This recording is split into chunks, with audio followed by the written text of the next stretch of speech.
Hi everyone, this is Cynthia, your early intervention teacher. And today I'd like to show you how to teach pretend play, specifically pretend feeding with a child with special needs. So I've been teaching early intervention now for about 10 years, give or take. And I exclusively work with children under 4 years old, and all of the children are special needs. And because of that, and if you have children with special needs, maybe clients or your own children, you know this as well. They need extra support. So keep in mind that even though I'm showing everything in one video, in a pretty short video, you may need several days. For me, I usually teach these activities, pretend play, over several sessions with the child, with the parents practicing in between the sessions. So keep that in mind. So let's go over what things you will need, some typical things you may need. So that way you can sort of create a little like pretend play, pretend feeding bag. So some things that you can have in this pretend feeding bag are pretend food items. So today was watermelon, delicious, juicy, fabulous. You will need 2 spoons. Okay, and these can be toy spoons or like plastic spoons you actually eat with. It's fine. Why 2? Because you will need 1 for yourself and 1 for the child. When they realize, oh, that they're supposed to imitate what you do, then they can quickly just pick up their spoon. They don't have to wait for you.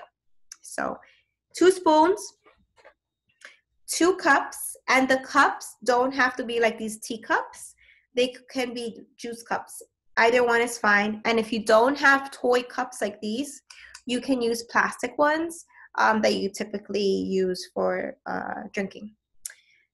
You will also need either you will need a teapot. Now, if you don't have a pretend toy teapot, you can use a water bottle, a juice bottle, or a milk carton, obviously clean, that the child can pretend with. And you will need doll. Now you can use a little animal doll like this one here, or this human-like doll.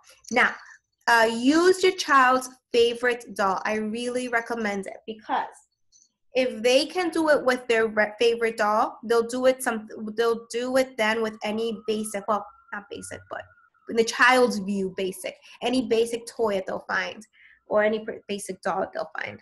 Okay, so just keep that in mind. Now, pretend play. Now we're gonna break this up into 3 levels, almost like a beginner, intermediate, advanced. So 3 levels. Level 1, the child does it to themselves. What does this look like? Nyum, nyum, nyum. Solo, nothing else, just yourself, okay? That's level 1, you, yourself, and I. Level 2 would be that they then do it to a doll. Oh, my spiders are wrong way. And what am I supposed to do? There you go. Okay, level 2. They do it to now a doll. So now it's almost like they're taking it external now. So now they're feeding the doll. Okay, so level 1, me. Level 2, you, or outside. And level 3 would be 2 steps. For example, take the cup, the teapot, or the bottle, and you pour. Bloop, bloop, bloop, bloop. Drink. You see there? 2 steps. Bloop, bloop, bloop.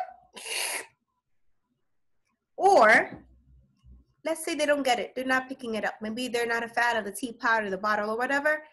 Here's another option. Stir, eat. Wait.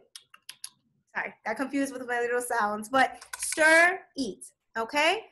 That's level 3. Now, the reason I say that's level 3 is because it's a 2-step play, and it's more complex when you think about it. You're like, oh no, it's easy. No, it's for these little ones, for the little minds, it's more complex. So we break it up. So this is so I recommend always starting with a level 1, and then you add a level 2, a second one.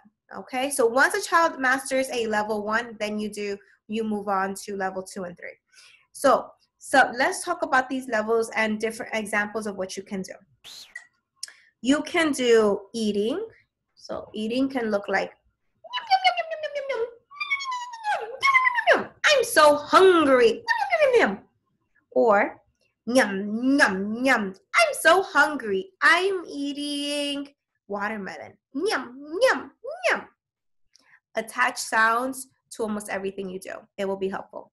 Now, so that's level 1. Another thing that you can do is drinking. Yummy. I'm so thirsty. I want water. Or pouring.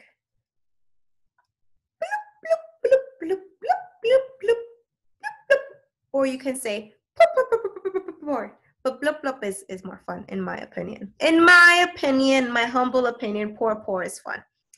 But let's move on. That's not that important. Now, some keywords you can say or use and key sounds that you can use and say are pour. You can say pour.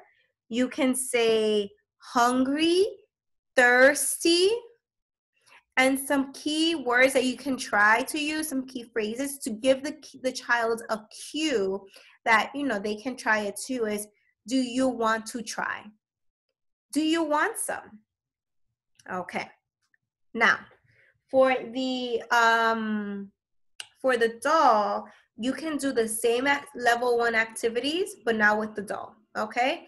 And then, yeah, that's pretty much it. It's very simple. Now, if the child is not getting one thing, move on to something else, okay? Don't get stuck on it. It's all good. So, for example, I worked with a child that they just didn't get drinking from the cup. She got the whole feeding, so she was feeding herself. She was feeding the doll, but she did not get the whole drinking from the cup bit. So what I did was that I personally moved on to level 3. She did level 1, level 2, level 3,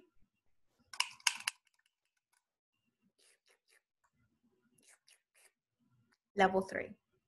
And if you notice, I'm using the same thing she's already using. She already became an expert in her little self. She was an expert in feeding herself, feeding the other with a spoon. So I'm gonna use that.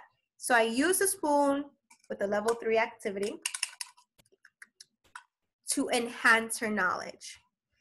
And if they don't get it, don't stress. It's okay. The child may be having a bad day. You may just need to try it the next day, and it's okay. Okay, so I hope these tips are helpful.